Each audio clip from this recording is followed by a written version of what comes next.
Hey Iowa, it's Congressman Nunn. We're now in the second week of a government shutdown, and I want to have an honest conversation about how we got here and how we help Iowa families going forward.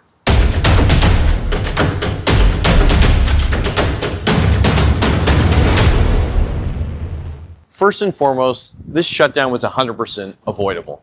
The House of Representatives weeks ago passed a bipartisan funding bill to make sure that our troops got paid, our border stayed secure, Iowa families in need were rescued, and we had the ability to move forward with long-term negotiations.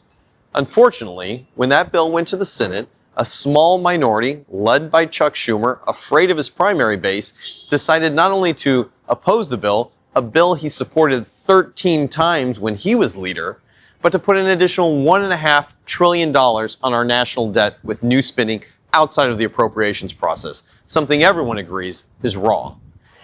Every week, we've given the Democrats the opportunity to vote to reopen the government, and they've chosen to keep it closed.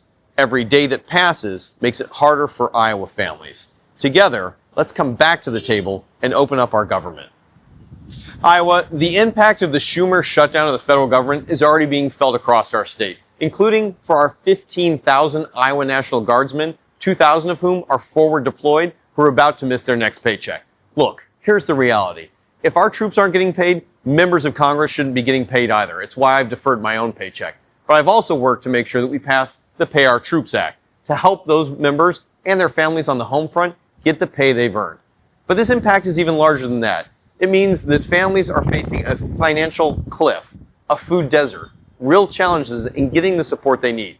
It's why I spent time in Iowa this week talking directly with our air traffic controllers, our TSA agents, and families who are in need of support. Together, we can work to make sure that we pay their bills just by opening up the government. This is something that taxpayers deserve. It's something that Iowa earned. So now that the Schumer shutdown has closed the government and hurt Iowans, we know this much to be true. The solution is to simply pass a clean CR. The same CR that the House of Representatives passed weeks ago to help Iowans and to best use taxpayer dollars. Look, this is the same bill the Democrats have voted on over a dozen times. It's bipartisan and it's common sense. So let's put the $1.5 trillion wish list aside and put the American people first by opening up the government and continuing the negotiations here in Washington to help take care of Iowans. It's what we all expect.